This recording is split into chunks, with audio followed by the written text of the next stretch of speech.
Enjoy the rest of the marathon.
Wow.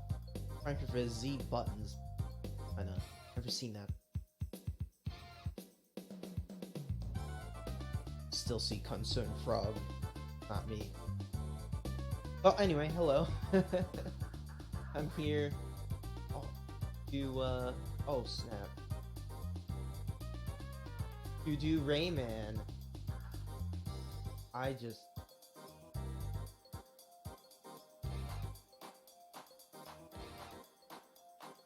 Alright. So I'm just gonna get to it then. My name is Glackum, I speedrun Rayman, and I hope to have the best graveyard shift of my whole life, you know? I'm gonna start down in 5, 4, 3, 2... Oh,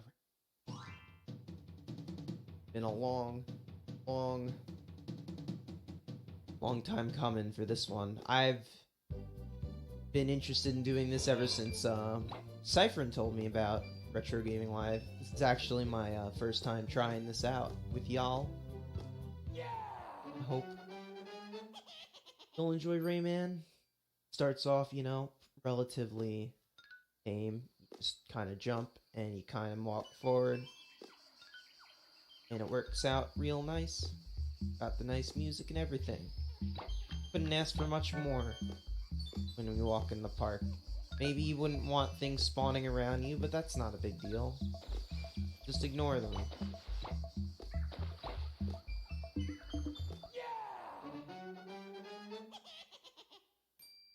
Oh, right, the timer. Well, let's just say it's been about a minute.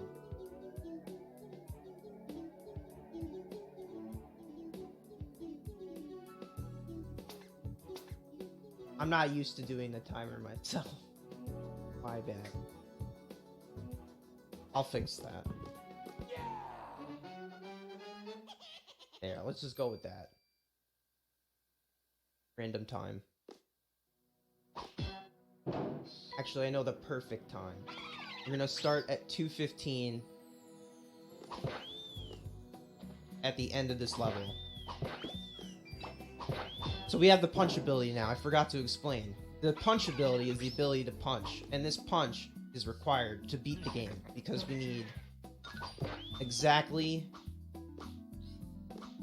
102 cages to beat the game. There's 17 levels, 6 cages in each level.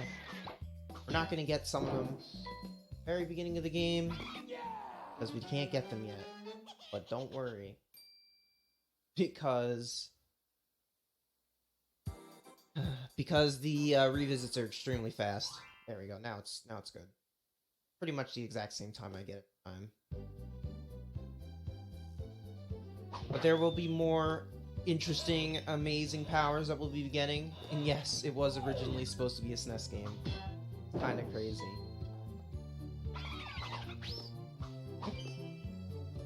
Rayman 2. There was a Rayman 2 on the 3DS. There was a... Oh, 3D. Oh, yeah. The Rayman 2 on the PS1 is the butchered version of Rayman 2 on the N64. It's very interesting. It's slightly different, but it cuts out like 30% of the game. So now we have our first boss fight. It's our friend here, He just kind of attacks you by running at you. Touch low. So he always goes to the top middle, so you want to get him to go in diagonals. But for the last hit, you just want him to go up.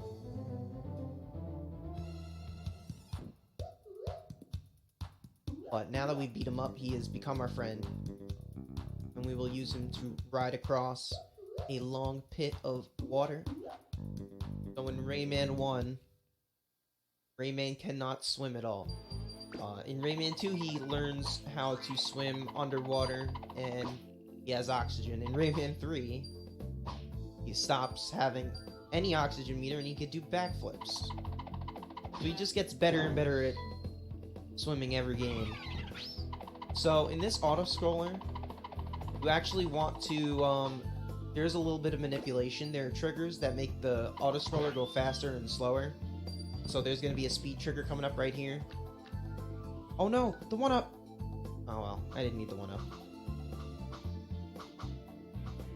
1-ups aren't necessary, so I'm just going back when it gets slow and forward when it goes fast to save a little bit of time in this auto-scroller.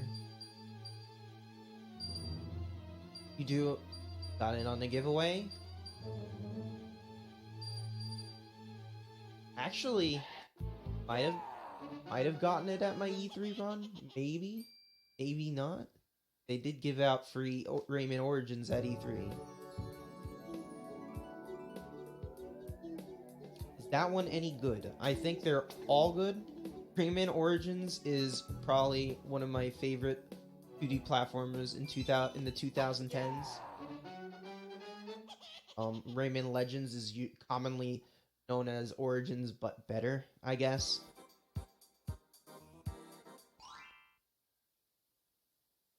Turbo Tunnel for like one spiky little notch, but it's not too bad. It's pretty easy.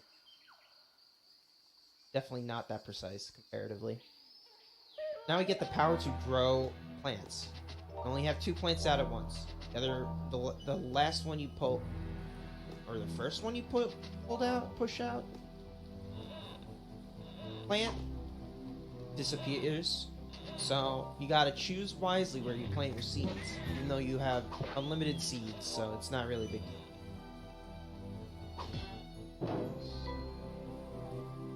deal. There's not much to do in this auto-scroller except plant seeds, but I do love looking at the level. Nice and rainy and looks nice. Nice little relaxing sing in the rain, you know?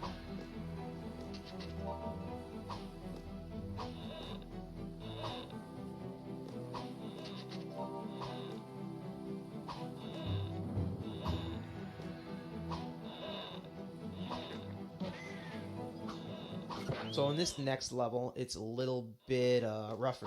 This is when we start going a little bit more precise in our movement.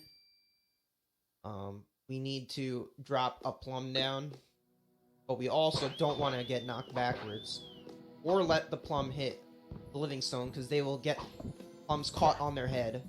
So you have to punch and then turn left before the frame, at least one frame prior to getting hit. so you could get knocked backwards. I did not need to hit that innate tune. That was a complete accident. I'm glad I didn't hit the palm again on accident. Oh, I love Rayman visually. People keep telling me, you want an HD version, Clash got an HD version. I'm already playing it in HD. What are you looking at?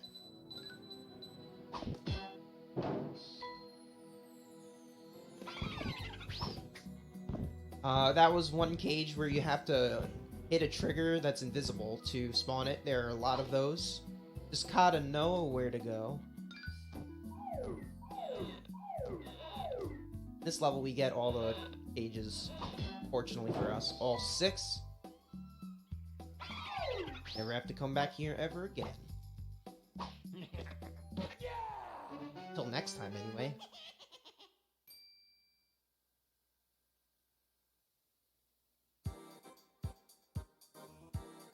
So for the last level of the Dream Forest, we have Mosquito's Nest.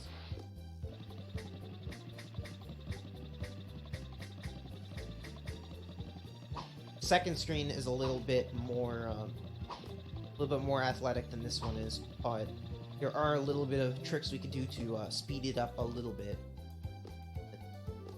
Just gotta cut one more plum ride to do. I don't punch these piranha fish because they actually spawn faster if you punch them.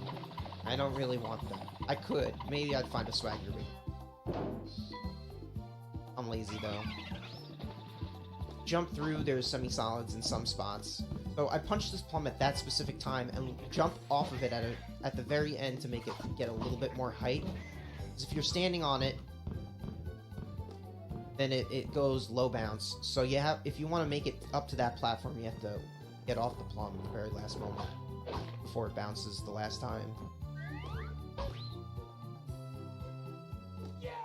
And if I punch it too early when I had knocked it down, it would be at a completely different angle or a movement. I wouldn't be able to make it in the first place. So I went back here to spawn this cage. It also just so conveniently sets up this early cycle. It's 4 lily pads if you do it right. I did. Awesome. Just full hop at very specific moments, and since everything is on local cycles, it's not a big deal. I don't have to worry about things far in advance. Thing just spawns in as you walk by.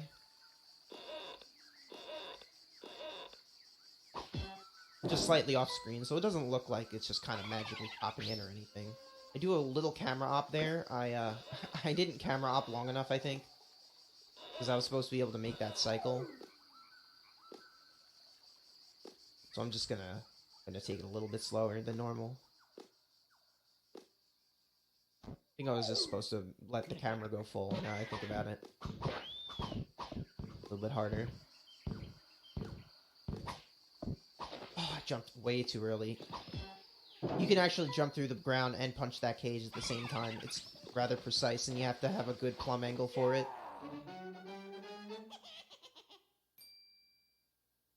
Our pixels are pretty good. Nice to look at.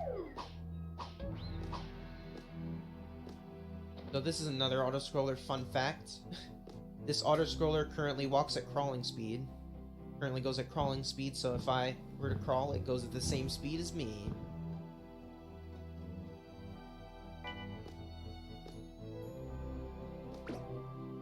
Now, if I were to... Once it speeds up here, it goes approximately walking speed, so I can never actually catch up to it anymore. Well, except for these vine boosts. You buffer a jump out of a vine, off a vine,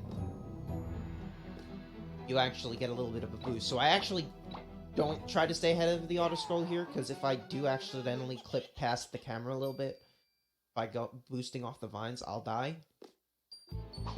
I don't think you want me dying. I don't want to die either. So I think this is a beneficial relationship where I don't do that. Getting hit a lot, that's not good.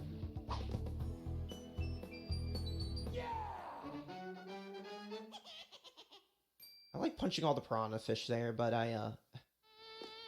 not a big deal. So now we have Mosquito. Very similar to... Oh, hi. Very similar to Mosquito. The boss will go to the top middle. So you just have to make sure to keep him going diagonally at all times, or just like really close.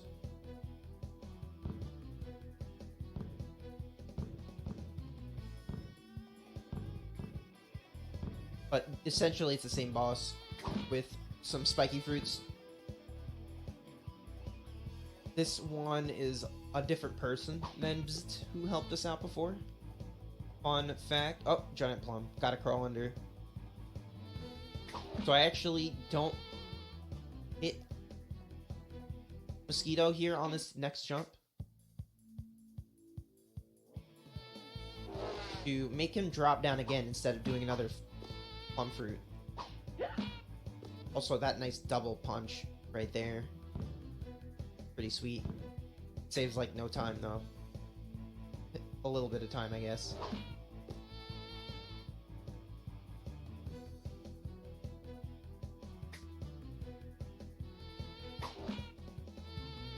But the reason why I'm waiting until it starts coming at me, because it takes a lot longer to get to the top middle if you don't wait.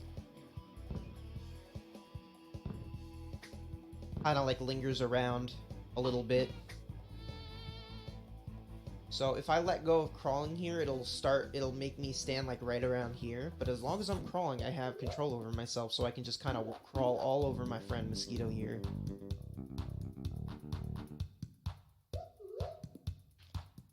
Unlike where you just automatically teleport to the right spot.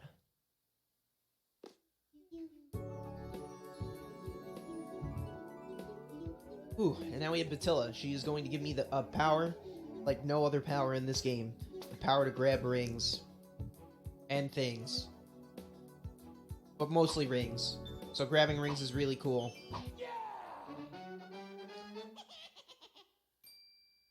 Because you can do speed tech off it. See that in a little bit. For now, we won't see rings for a couple bits. Block. Block. Ever heard of that game? Just kidding, I know what block is. Just kidding. Sorry.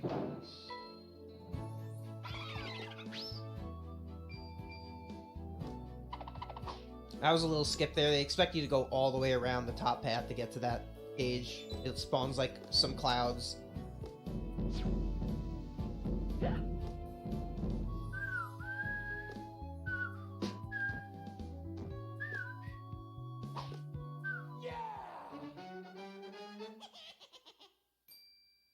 So now we have a very big skip coming up in terms of cage stuff as well. Oh man. Basically, it expects me to go to the very end of the stage and spawn a cloud, which brings me over to a cage. Very, very dreadfully slow. So we're just not gonna do it. I put my hand out, knock myself through these spikes, and there we have it. Easy cage. Those spikes don't actually have collision underneath them, but the devs put blocks there, like solid tile blocks, so that you can't actually pass through them, but just not on the bottom. Ain't that a shame?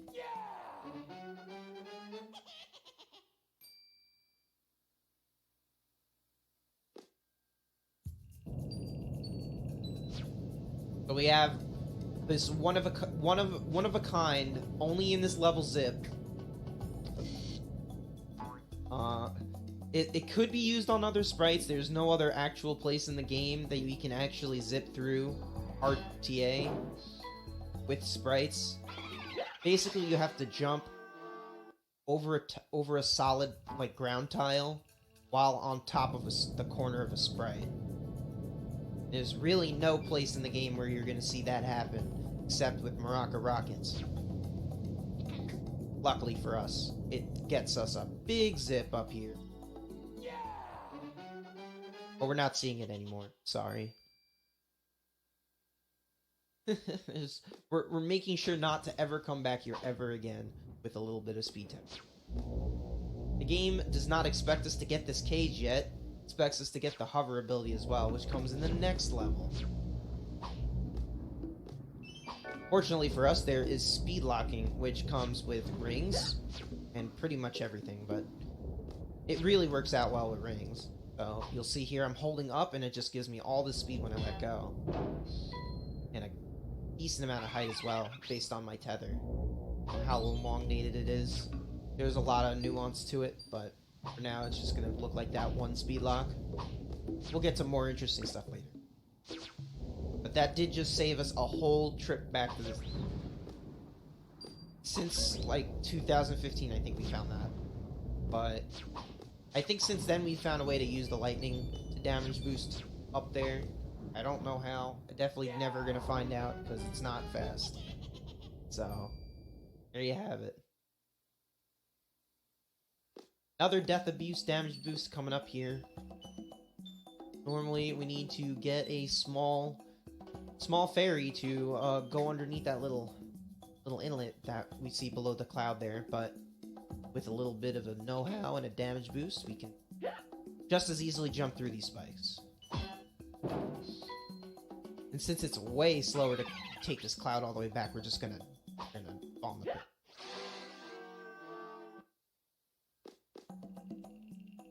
And we're back.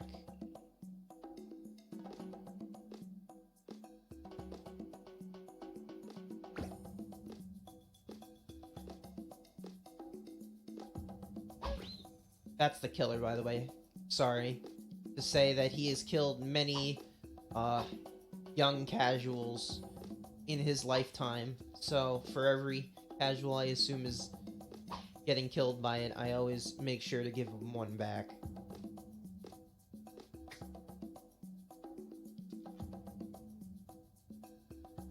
I've been doing a couple damageless Rayman attempts. I'm down to like 2 mistakes, and that anti-tune has killed me more times than I'd like to admit now. Last, like, or so. I'm not going to admit to any number of deaths. Actually, you know what? Take everything I said back.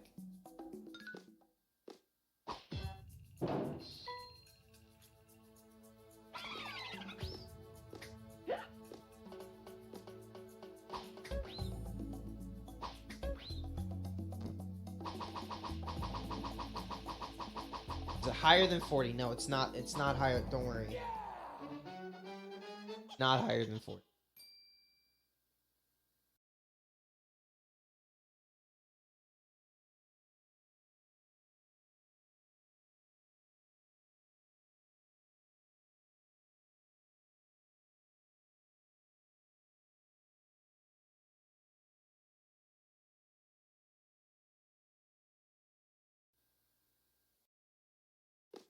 No.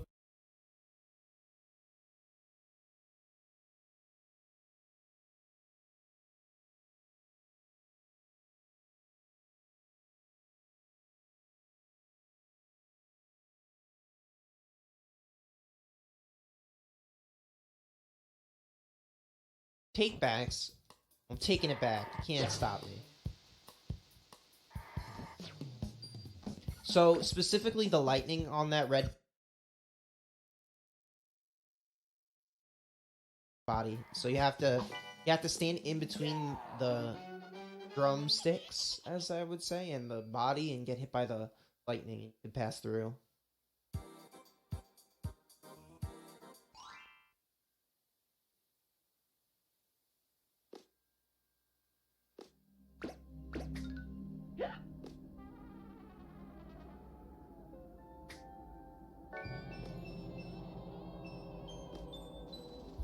Anyway.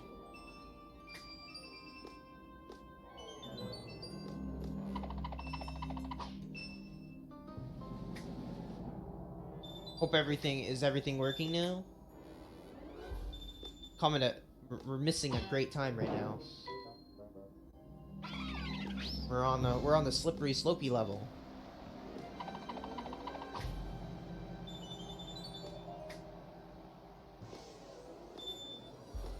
So, for those who don't know, slippery, slopey level, otherwise known as Allegro Presto, is the premier level of seeing slippery slopes. And the best part about Rayman and slippery slopes is that they make you move incredibly fast. Incredibly fast. Enough so that you really don't see that kind of speed almost anywhere except for rings. So we have the trumpet tower here. Just gotta keep getting blown. Just take it with stride and all. But this level is like exceedingly fun when it doesn't kill you, which it probably will on the next screen, but we'll see about that. Here we go. Am I playing the PS1 version? Indeed I am. This is the PlayStation 1 version of Rayman. Not on the PC, Atari Jaguar, or Sega Saturn.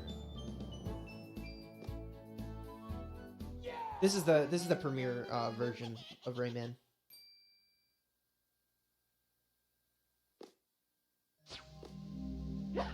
There we go. That was nice. Almost didn't get that.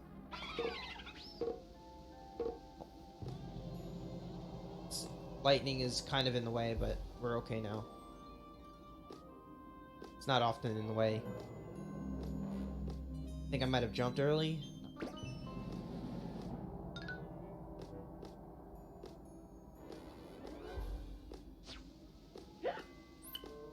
Taking a little bit more damage than I would like. I'm gonna take the 1-up a little bit faster. At this point, I don't really have any HP, so probably will work out better. There is a random 1-up if I fall down a specific shaft here, after all. Say hi to my E1-up.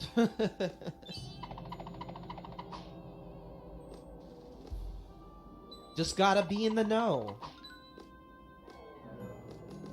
There are actually quite a number of 1-ups in this game. Like, people knock on, like, having limited lives. There's probably, like... You probably could finish a max % run of this game with, like, 60-something lives on the PlayStation and well over max on the PC version. Kinda crazy, actually. And that's without using the cheat code to actually have 99 lives.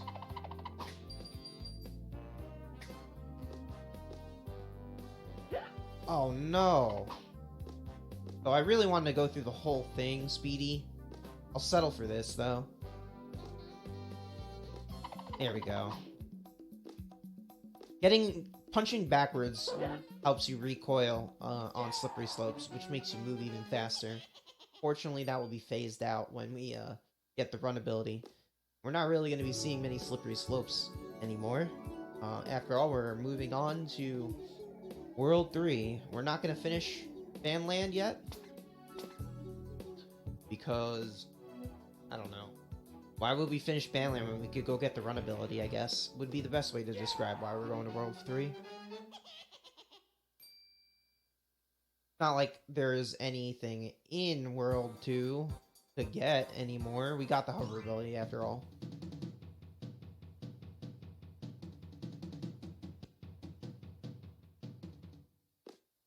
So we're just gonna go over to Twilight Bulge into Blue Mountains. This is actually my favorite world. It doesn't have the slippery speed of Vanland or the skips, but it makes up for it in just being cool. I like the atmosphere. It does have a little bit of skipping stuff, but main point is that it looks cool. That's all that really matters. I'll be honest.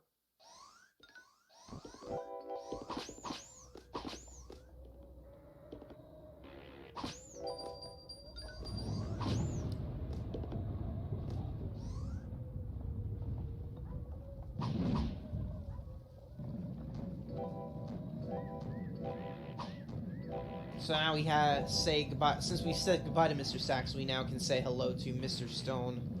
Chases us from behind. There's supposed to be music here, I think.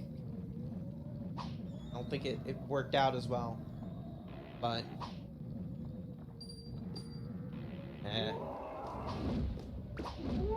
There's like, if you look in the game files, like, music in the game, there's like a whole stone chase sequence of like, but it's not there for whatever reason in the actual game. But we do get a nice speed lock here. I wanted to actually go below this platform. I got a little bit too much height. Probably because I punched the ring too late. It is what it is. If I had gone underneath, I would have been able to skip that waiting on that hammer.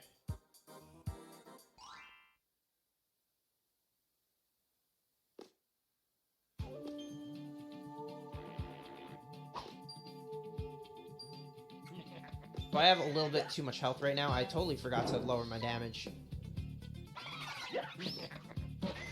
on Mr. Stone. But, fun fact, if you duck, do not have a death animation where you like get like hiccups, knocked backwards and stuff, and then die. Just like automatically turns you into Electoons. Saves you like half a second. That's something that's common on like the end of every single frame of like your animation, different animations, but it's always consistent if you do it with the crouch. Thank you, Eamon. Thank you, Looking Toad. So now, this is where all the, like, hard cycles are. Gotta, like, you just barely miss the hitbox on that spiky ball. I'm also hovering before I land on these clouds, so that I can automatically clip onto them, instead of, like, jumping over them and then landing on them. You know, there's also dedicated crouch buttons on the PS1, so I can hold left when I let go of the crouch buttons, and it knocks you backwards, the right direction you want to go. Or left or right, depends on where you're crouching, of course. Main thing is just that you can knock backwards.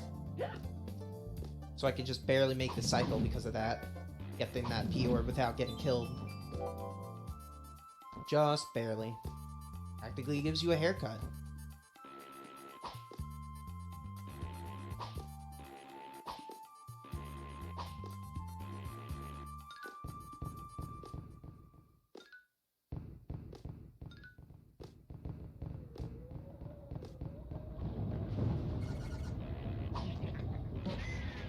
His range of vision is, like, mostly straight ahead of him. If you're standing above him, likelihood is he won't see you to shoot at you, the hunters. So I actually hover there a little bit on that cloud before the auto-scrollers so that the first hunter of those three, that set of three there, does not shoot a second bullet. Fun fact, though, those bullets don't actually have hitboxes on the hammer, just the bullet itself. Just the bullet.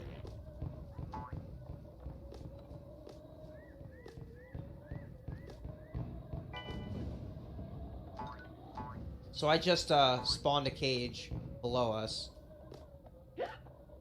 I don't want to immediately go back for it. I'm actually going to take this checkpoint first, so I can not have to go walk all the way back up. I want to get hit by the spiky, that lava ball, but I can take that too. Not a big deal.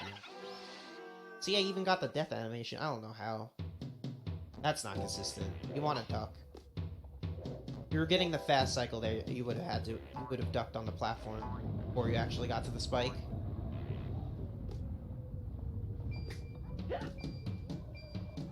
Another scary damage boost here. Take 2 health out, so I don't have to crawl across all these spiky floors here. Ooh, I just barely missed that. Might not be good. Okay, we're fine, actually. I really thought that the ball was already going to start getting thrown. Those stone men throw lava balls that turn into big chunks of 6 pieces. Probably one of the hardest main enemies in the game. They also do not die. They can get knocked down, but they never die.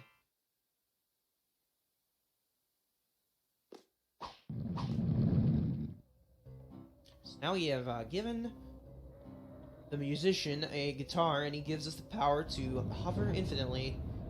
Pretty much a water level. Good news for us is that speed locking still applies to this hover thing.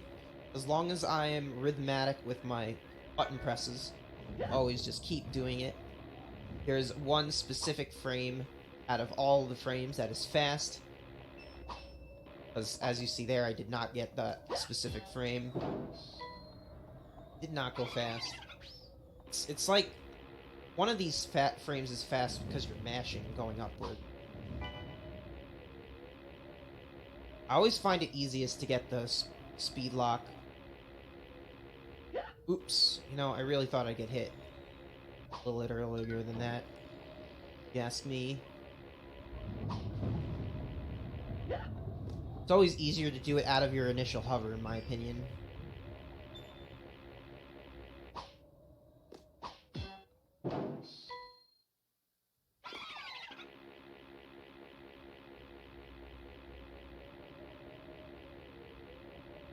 There we go. We're done with the water scroll level. The water flying level. And into another. So now we have this semi-survival section. Basically, this rock formation is getting dragged down by these big fat rocks, these weights. And the water's sinking below us, but the platform above us is sinking way faster. We actually have to cut these ropes on the sore spot with our helicopter hair. Fortunately for us, it's not tight at all, so we're good.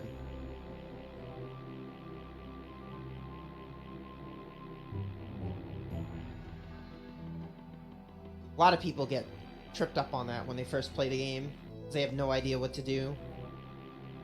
Fun fact, you do actually have, there is a demo on the PS1 version. I don't know if it's on the other versions. I just know it's on the PS1 version. That actually shows you this screen. So you kind of can get an idea of what you do here. And it does have a very specific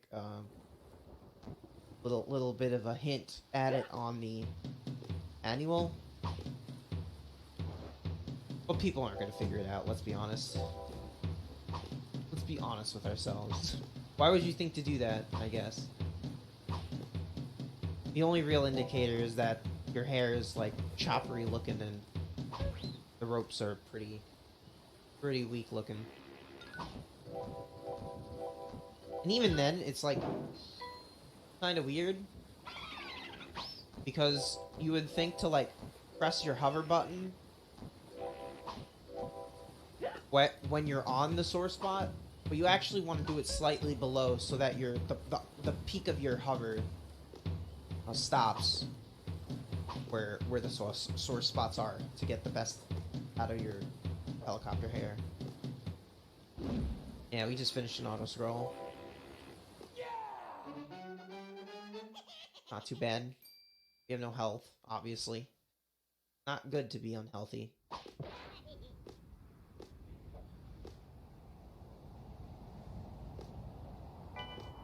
Now we're more healthy. A little bit of a recoil boost there.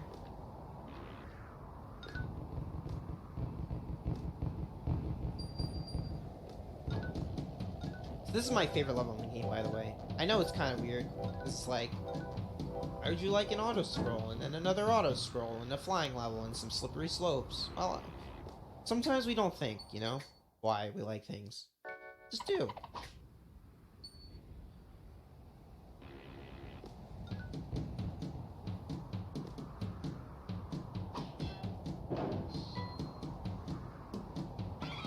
So we have a little bit of a nice recoil boost here. We only do it for a very short moment, because actually all three of those platforms have rocky things spawn on them.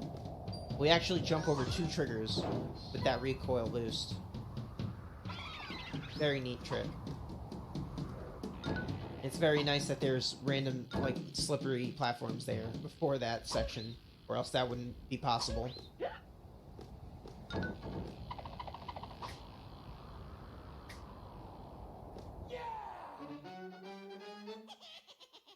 Now we have Mr. Stone, the final boss of Blue Mountains, who we saw earlier in the game. This is actually a really easy fight, despite what it looks like. when you jump up into the rocks, they just kind of clip you onto them automatically. No money down. You just have to press jump again to jump off of the rock. And you get enough height to hit the main pillar early, which hurts Mr. Stone. Really have to time anything all that much. It's very lenient, except for this rock, but I just do it when it passes across above me. Very last time. Hit it every time.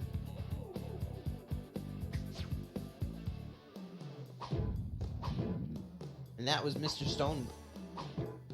My favorite boss, because it's super fast. We skip so many cycles. Also, say goodbye to the Grimace power. The last time we're gonna see it. Those were your 3 Grimaces. We're now getting the power to run. As everyone loves to say, it's finally a speed run now.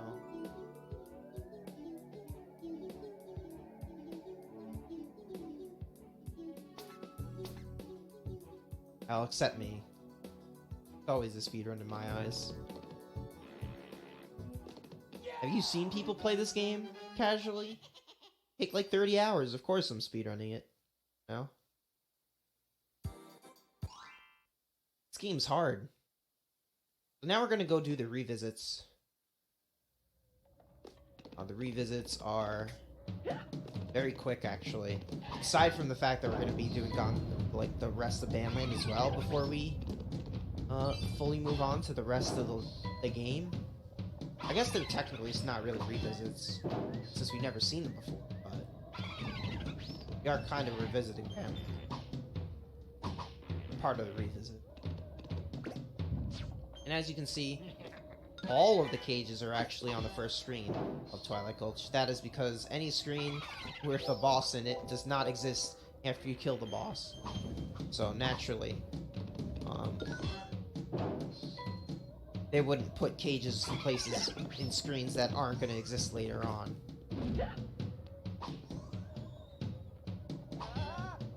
So all of them are on the first screen. Fortunately, that means that we can leave the stage immediately. Because we don't need to play it over again. That was just a solid 1-minute revisit. We're gonna move on to Bandland now. This is Meet Gong Heights. This level has killed probably 5 world record runs of mine. I think I'd get sick of it by then. It's all local cycles, it's all over a pit, there's no checkpoint. It's just hard.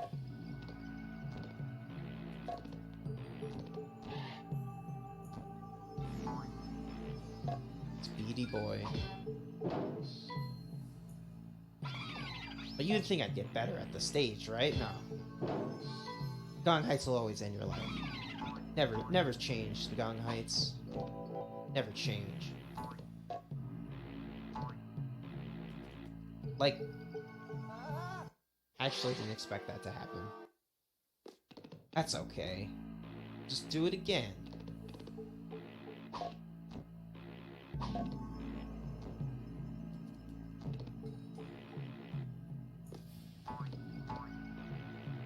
Fortunately, it's a little bit faster when you don't have to get the cages.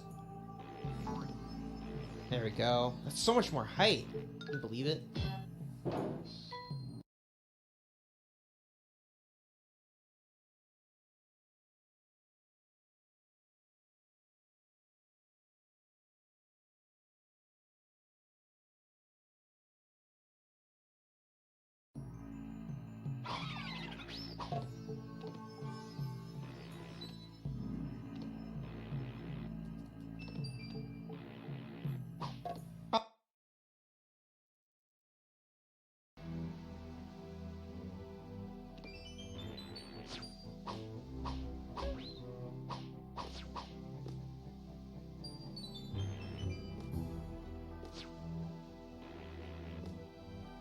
I just got a little bit of an auto-scroller here. Not too bad, though.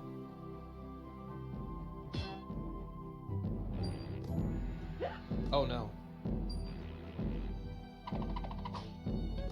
Oh, wait. I tried to be swaggy, I'm sorry. I have to go back and get that cage.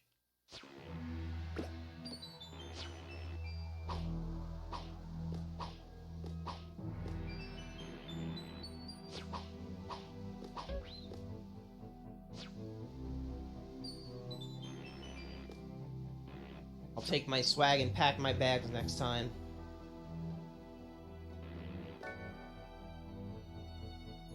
Fortunately for us, that doesn't have any problem on our route.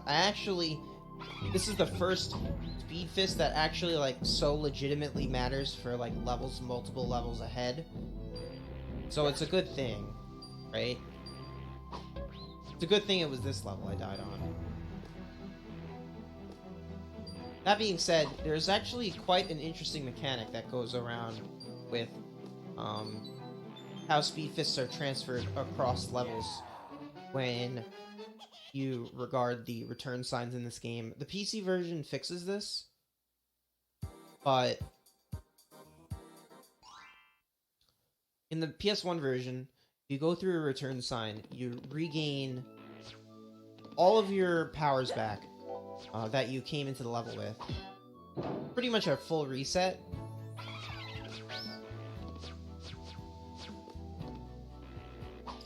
So, in reality, you can't actually have, like, infinite lives with this, unless you have literally 0 lives, and, like, 99 tings going into a level, but, it'll give you back your fist, which is important when you're doing death abuse strats on the first screen of any level, and then going through return signs to do something else. Very important. Because we're gonna be needing this fist that we just got for, like, way later. Whoa. You land on the clouds, thank you. So there is a boss in this level called Mr. Sax, that's why it's called Mr. Sax's Hullabaloo. We're gonna skip him. Not necessary. Gives absolutely nothing. Wastes our time, and all the cages are on the first screen. So naturally, we're just gonna get all the cages, and we're gonna leave with them. The only boss in the game we skip. For that very reason. We also set up speed storage. I guess I didn't really explain it. It's hard to explain. Just know that that we just stored it on that slippery cloud, that we landed on that symbol. And then we used that storage right off the symbol. It still exists with us even when we leave this stage right now. And we're going to be using it off the plum at the very beginning of this plum swimming section that we previously saw and thought was probably pretty boring. Using it... Well, oops. I didn't jump, but it's still alive. It's still alive. Watch. It's still there. Even after death. Now it's gone, though. It's definitely gone now. I have, like, no lives, so I'm gonna opt to try to ground clip a couple times. Just barely didn't get it, though. I have pretty much no life. The reason why you don't see speed storage pretty much everywhere is because there's a couple conditions to make it work in the first place, such as you can't hit a wall with speed storage, or it resets your speed to your storage to neutral. Also, you can't run jump with it for any other reason except to use speed storage. So the second you land on the ground, whatever speed you had is your stored speed. So if you just run jump and you get that rolling animation, then your run speed is what it's gonna get stored if you just do it normally. The only time you would be able to use speed storage is off of the side of a sprite, like a plum or a cloud or a symbol. Like, so it's very rare that there is any points in the run that it'll be used. There's probably like 4 points, and that was the first 2, was the symbol and that plum.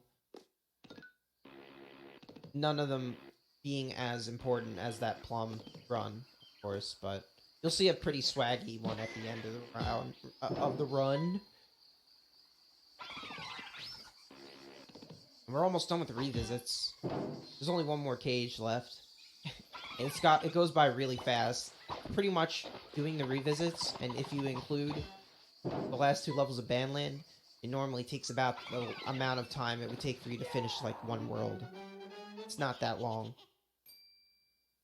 maybe like 12 minutes, I think, normally.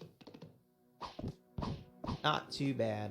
This is the second fist we need, is this one right there. If I actually die in this level, then I definitely won't have my 2 fists that I need. I specifically need 2 fists. For the next level, 3 screens in. And you can see that despite the fact that we've died a couple times, we still have them. That is because of the return sign, as I discussed earlier. And there's a lot to talk about. My throat hurts. Why is this game so interesting? Someone stop this game.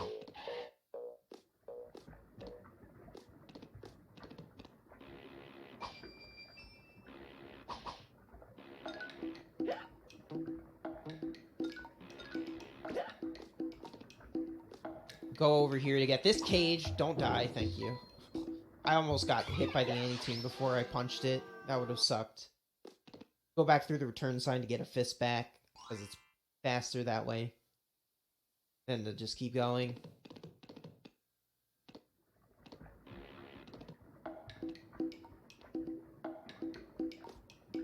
Now we have a really difficult platforming section to do.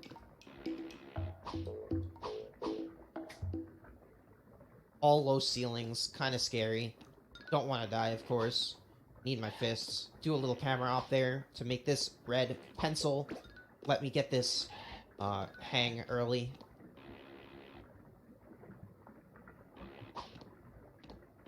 Is this Mario Maker? Of course. Why wouldn't it be Mario Maker?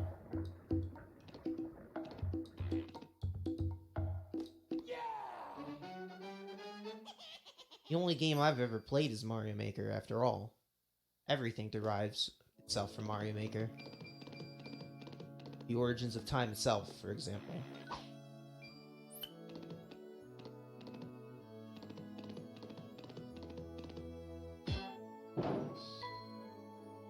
So I definitely don't want to die on this screen for some random reason, or else I'll lose my fist. There are no more fists to get until my destination to use this. Basically, there's a cage in the next screen. There's a sub-pixel, specifically an odd frame, where you can actually get this cage with a fully charged fist. There's 3 levels of speed fist in this game. The third one doesn't give you any more height than the second one does. It just gives you more speed. So we only need 2 to do this. There's only 1 level of Gold Fist, by the way, which is Gold Fist. So I'm charging it up. I'm hoping I get it on an odd frame. So it's called the 50-50 cage. And it's not working. There we go. Now it's working. 4th try. Apparently I'm not one with the luck today. The odds are against me, apparently.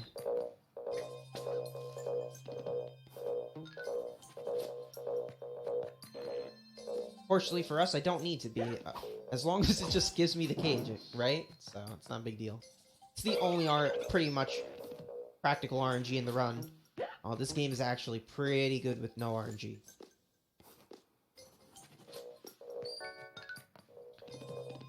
That, and I guess the bomb pirate that's coming up is RNG, with its trajectory of its bombs.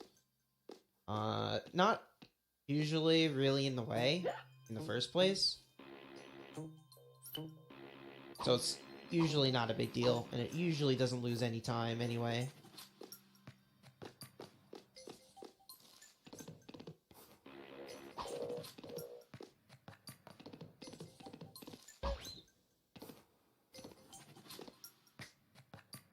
I also want to keep the amount of health I have right now. Pretty important.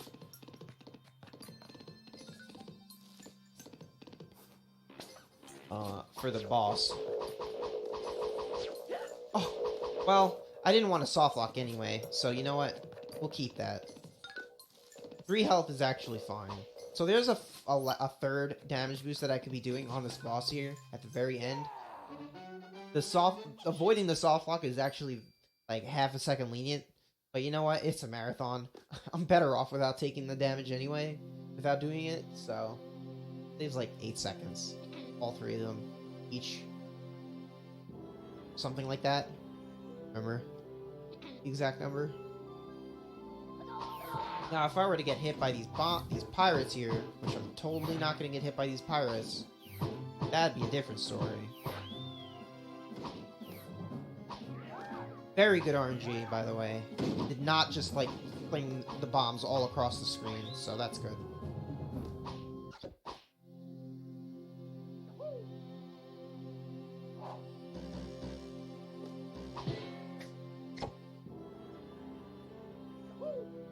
So, the hitboxes on these are actually very lenient on the PS1 version compared to the PC version for some reason. I can just kind of crawl underneath them as they're going by me. Very, very nice and fair of them, right? So, I just like to show it off. You'll see in a bit too. Like, look at these daggers. Oops, got a hit. The enemy. Like, look at this. Here I am. That's a me. It's a me. And look at me. I'm walking across them. Now I don't want to be underneath them when they're sticking themselves out of the ground, but that's pretty much the only situation where they're going to hit me.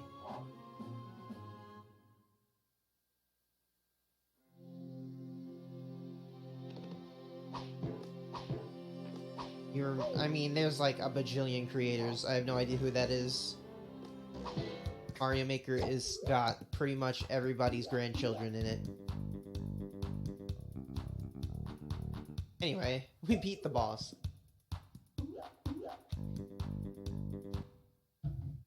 Kill screen?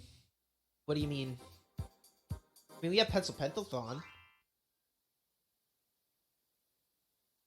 It's a level. Not really happy that I'm actually about to heal here. Not exactly my favorite, but you know what? I'll just use this time an opportunity to die, I guess, here. It's not actually like that much faster to do this, if at all. But the thing is that there's a music glitch in this game on all PS1 discs, where if you don't finish this level with the first tune done, the music stops looping for the whole world. And so, just so y'all can like hear the loops beyond this level for like the rest of the world, there you go. I'm doing it for the people. And for myself, but for the people too, right? For the people. It's like, it loses like 2 seconds. I don't know. Not much. Y'all didn't need those 2 seconds. Y'all needed the great music of Rayman. It would have been faster if I had not gotten a 1-up there, I guess.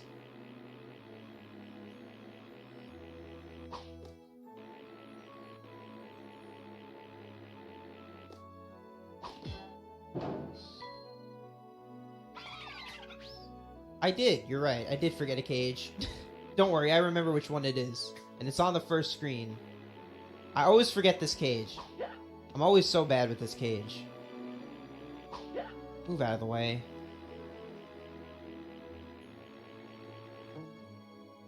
Yeah, you're correct. I did forget a cage.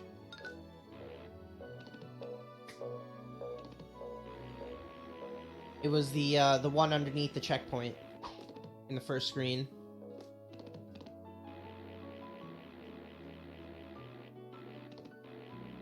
The same one I forget every time since like 2 years, for like the last 2 years. For I don't know what reason.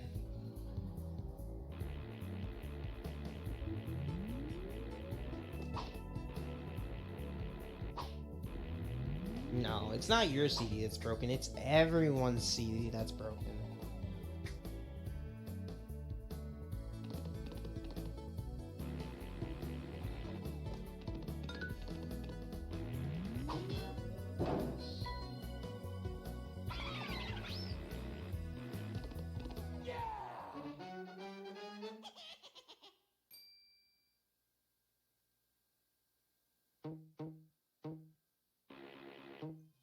I had it, but I went too far. Aw, man. It saves, like, 6 seconds to get that. Or more, depending on how long it takes you to get down the bouncies.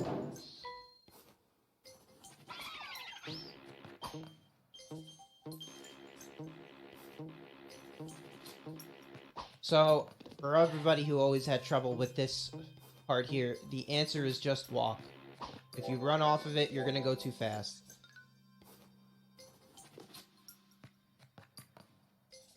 Run's been going pretty good.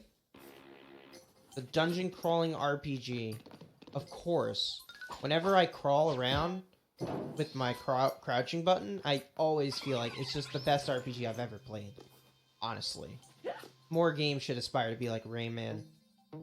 As the RPG.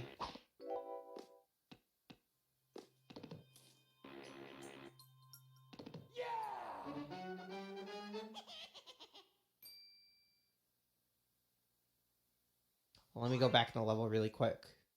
Get that cage I missed.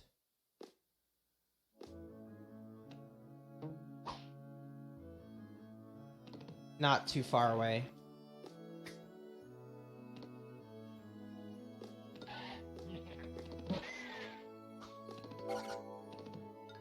Oops.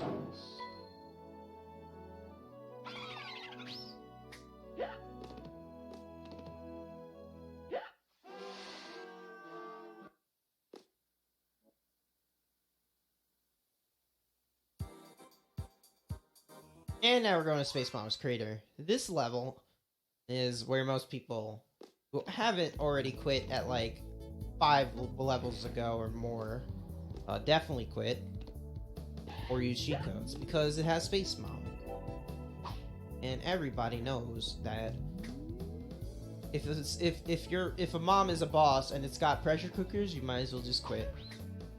Might as well just quit right there. You know what's happening. You're gonna get your ass handed to you. I'm gonna get cooked. One or the other. Fortunately for us, we know the strats. Bosses in this game aren't too bad once you know what to do.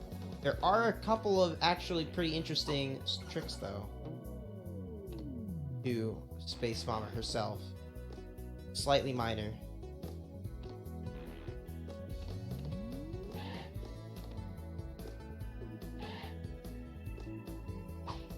Get this really neat tether boost, though, which gives us a ton of height so we could punch that yin-yang off so we can get a 1 cycle on the cage.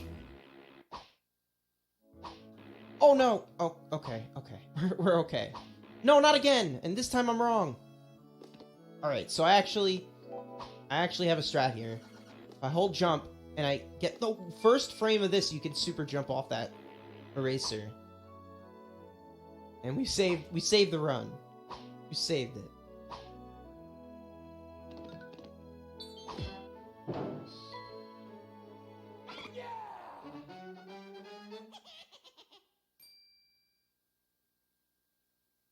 It's okay. Everything's fine. Alright, Stormer skip. First try, let's go.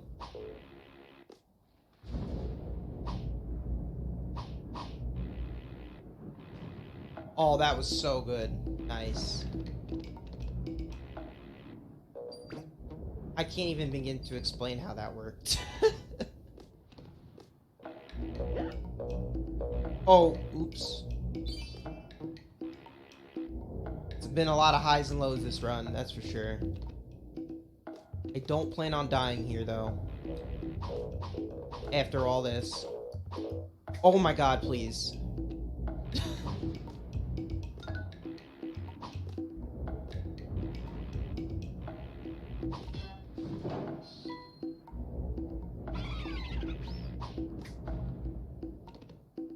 Well, Twin Galaxies needs to get a haircut.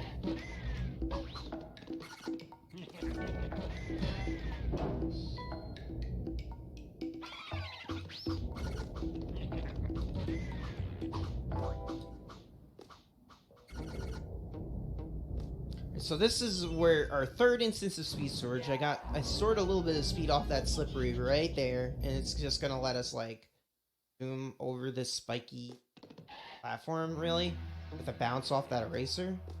About as much as it really saves.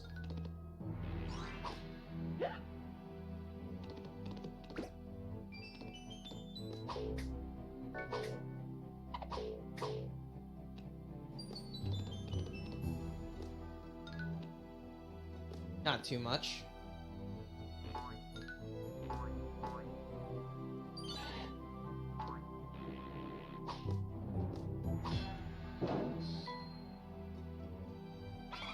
But we do have a really neato damage boost that we're going to be doing in a moment. It saves 3 seconds. And it takes place over a pit.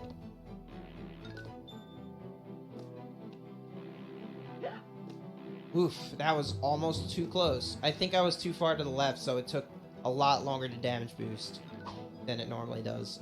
I'm just glad that I wasn't too far. Or it wasn't too late. I could have just died.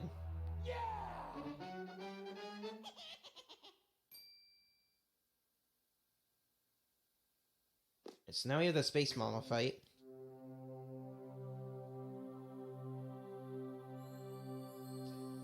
Comes out with a washing machine at the very beginning. That washing machine does in fact have a hitbox, so you gotta know. You gotta know. So I'm gonna hit her 4 times here. I want her to get knocked back at least once. Because if she doesn't get knocked back once, she will walk into you on the 4th hit. Or after hitting her the 3rd time. And there's no way to actually know how to make her knock backwards. Seems random. But getting the damage boost there and then turning her around actually lowers her iframes.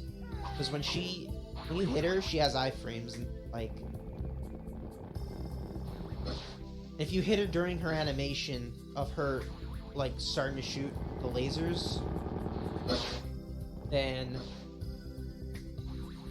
she will leave. So you actually want to hit her before you shoot the lasers, and then make her turn around so that you can hit her again as she's shooting the lasers. The turnaround animation gives you enough time for her to run out of iframes. Rayman's laugh? Rayman doesn't laugh. Rayman is a stone cold guy. You know what I mean?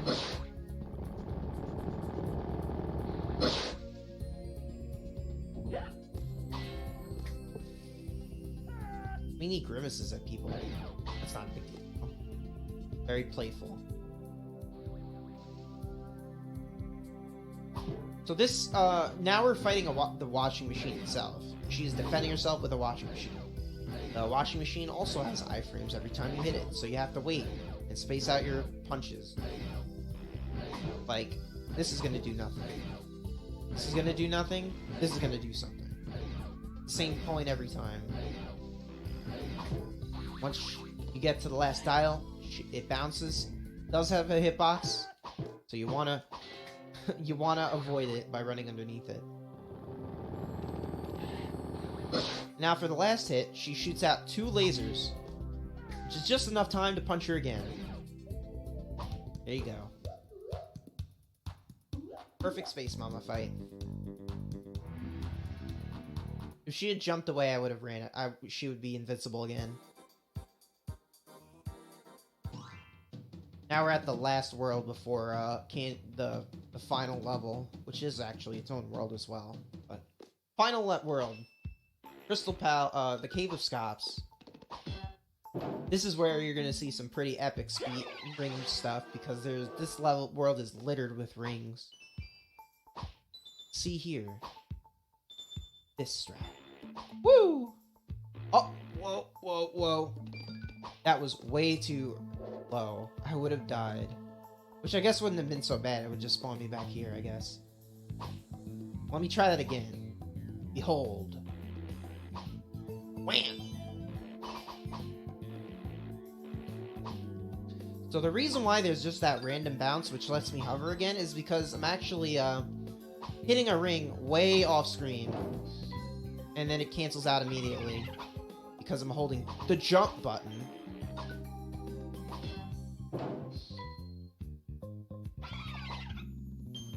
which is also canceling out, giving me a little bit of a boost up. So you might be noticing that I'm like kind of like doing weird stuff with the rings by like climbing them. Oops. Well, I guess I could just do that. I don't want to do the swagger strat, but I punched the wrong way, so I guess it doesn't make a difference.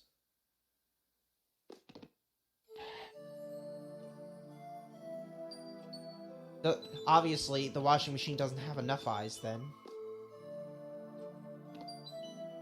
Thank you, Brilliance.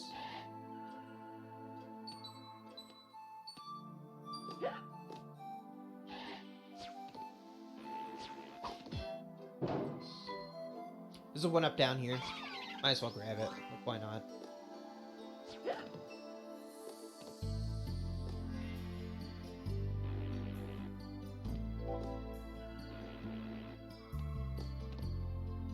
We're gonna get a little nice damage boost here. Woo! That was close. I almost died. Could have been worse. I could have died. You know what I mean? Nice one.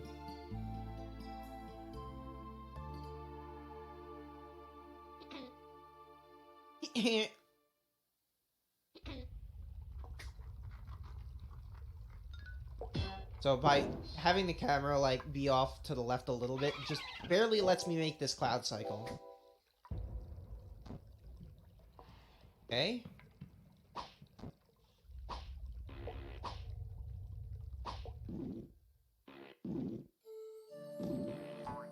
Nice.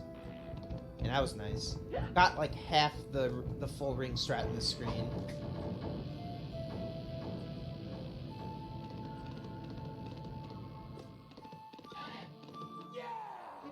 That was a pretty, well, aside from failing that ring at the beginning, yes, that was a pretty good Crystal Palace. I like that Crystal Palace.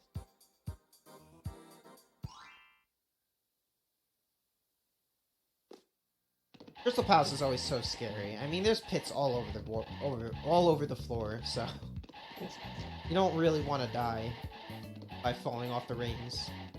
Very dangerous. Cave of Scops is a very risky world to have as the last world for having such crazy speed tricks. It always goes so wrong. So now we've delved into Ida Joe's cave. Joe being the alien, asking us to turn his lights on. We're going into this cave to go turn his lights on.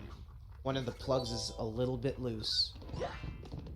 So he tasks us with going into one of the most perilous levels in the game casually. Not so much in the speedrun. I think all the other levels with more rings is a little bit scarier. But casually, this level is a nightmare for almost everybody I've ever watched play it. Ow. A little scary still. There's still a lot that could go wrong. Quite a few tricks. There's also a ridiculous ring gap that we have to work on in a little bit.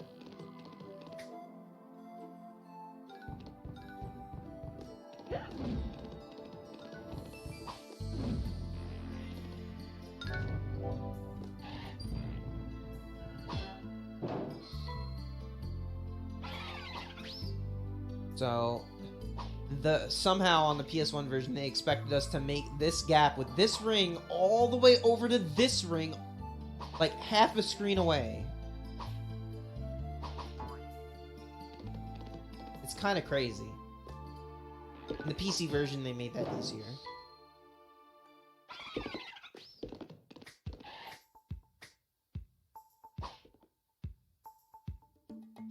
Also, that's a pixel perfect ground clip. I'm glad I got that. I always go for that one though. There's a couple ground clips. That one saves like 4 seconds. It's probably one of the more time-savey ground clips. But I think it has a really nice visual cue with the crack, and that's why I always go for it. Unlike some of the others,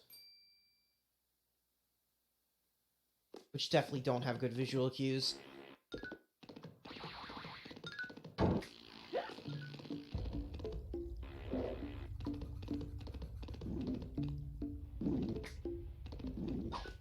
And there we turned on the plug. Plug has been turned on. Now we can go out and tell Eda Joe's how happy we are that we can get out of his dang cave.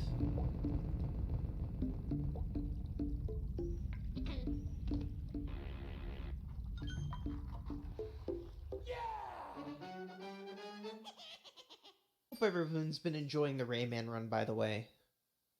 Really appreciate the Retro Gaming Live community for letting me do this run today.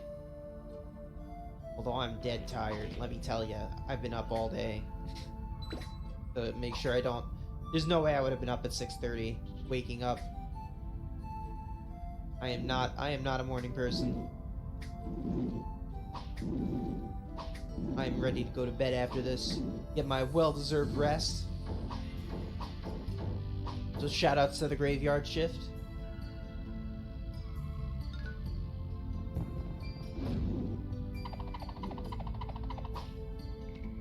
Graveyard shift crew.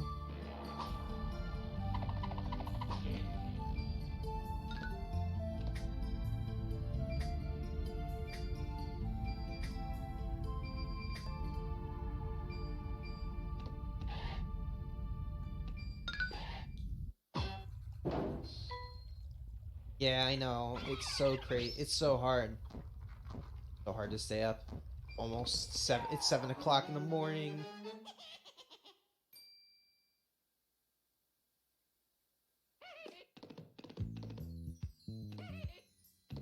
So now he's really happy. He threw out a bunch of balloons next to his foodie thingy. His food place, his burgers maybe, I don't know. Don't ever find out what he sells. These fishies here, the little angry fish that jump at you, are the bane of every casual player ever. Good news is you just kind of punch them, but also even better news is we can skip all of them in the speedrun. Don't have to worry about a thing.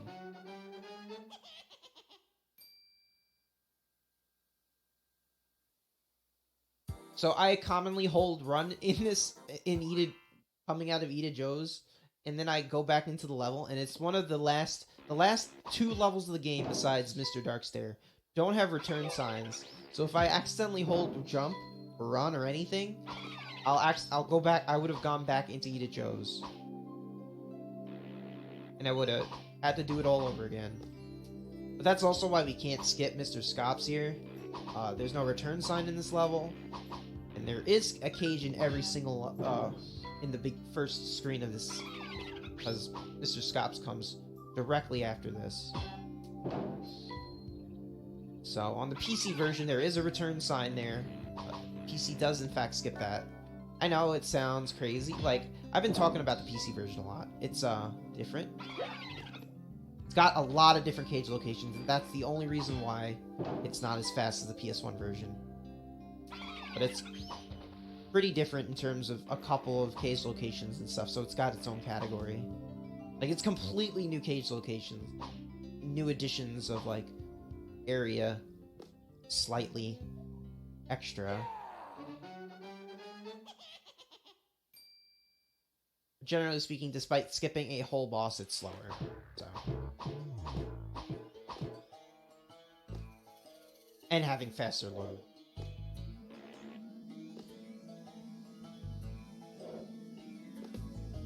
But here, Mr. Scops, what he drops is RNG. Really doesn't make a difference. I can jump on them all the same, so it's not really a big deal. Fun fact, if you punch him at the beginning, he wakes up faster, and if you punch him, when he looks over the edge here, he gets backwards quicker as well. So you always want to punch him.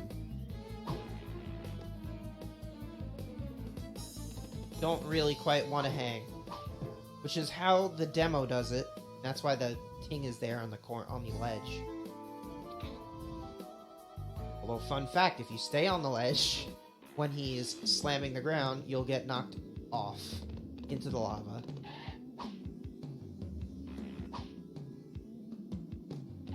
Oh, I really thought I would... So I stuck back there for a moment. I thought I had ran too early. If you actually run into Mr. Scops, he knocks you back 20 leagues backwards. And he has a death wall behind him that spans infinitely behind him.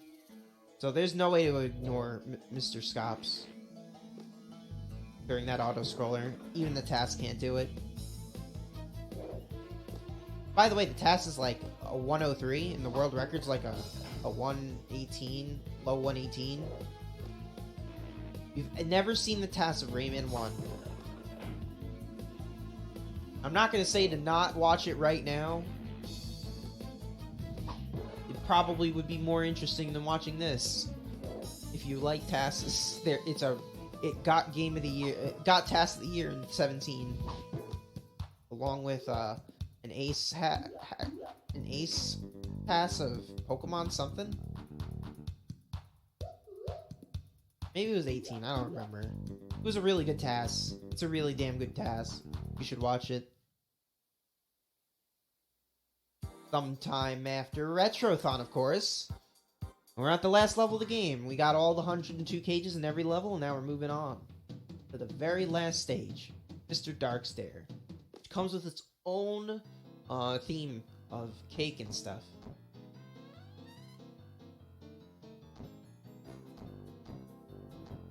Makes you hungry. Certainly makes me hungry. Go for some cake. That first section was a slidey section.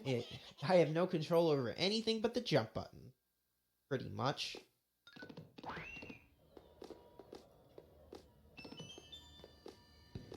And currently we have Dark Rayman behind us. This is 1995 Celeste clone enemy. It kills you instantly, unlike every other enemy in the game. It walks behind you, lags behind you by about a second. You're barely seeing him off screen right now because I'm just kind of moving forward. But if you were to, like, literally, like, fly up into the sky with, like, a no-clip or something, he'll still follow you. Does not care about anything. There are a lot of dead ends in this level to, like, make you encounter him and stuff, but since we're speedrunners and we know the way through the end of the game, pretty much has no bearing on him.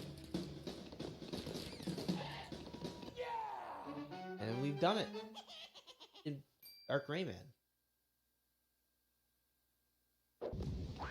Instead of Dark Rayman now, Mr. Dark opted to invert our left and right controls. Wait, no.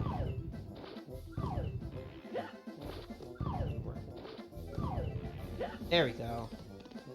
There's like a new setup there, but I'm not used to it. I just kind of did it on the fly. Apparently it's more consistent. Like, it's weird, because Clown Skip's really bad. It's not consistent because of, like, oscillations and stuff, because he's not always moving forward every single frame. Can't help it.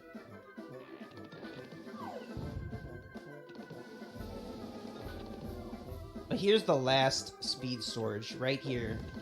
Oh man, I wanted to jump. I think I got my jump even. Because you can get a second jump off of the, like, orb that it spawns to make you auto-run here.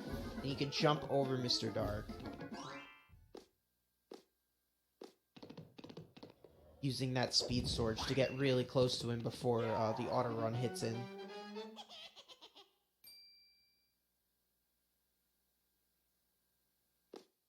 Now we're at the final boss. Everyone give me the headbanger.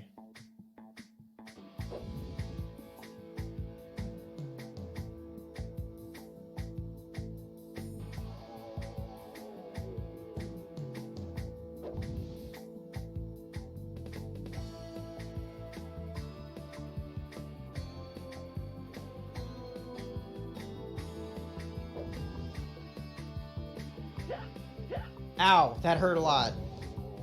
Okay, you know, I'll stop. You're right. Those fire give you like 8 frames of invincibility, so you can't really avoid getting hit multiple times. I just lost 4 health to that fire.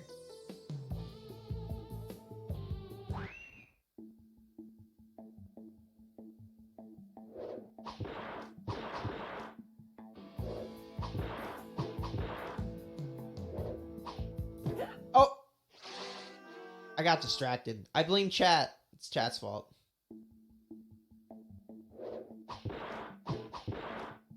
Opting to blame chat.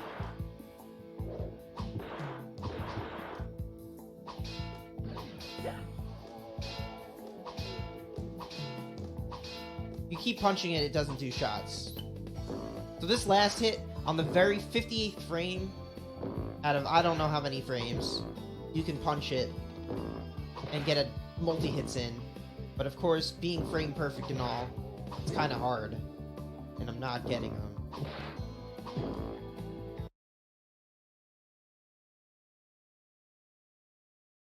My PB is 5 or 6, I think.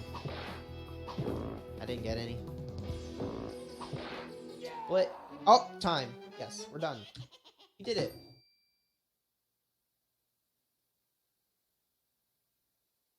Not exactly 123 on the spot, but you know, I'm taking that. It's good. For a random no reset run at 7 o'clock in the morning, I'll take it.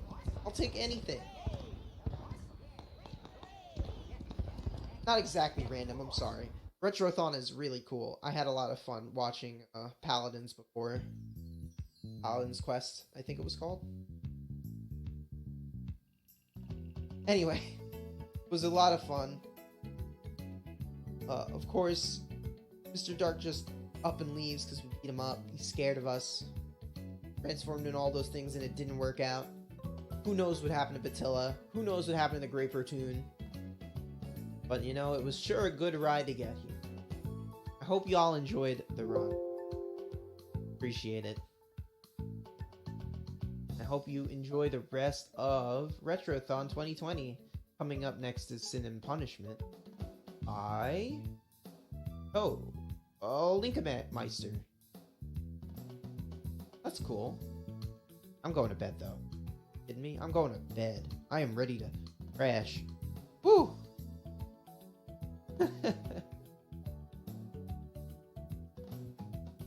I'll be up.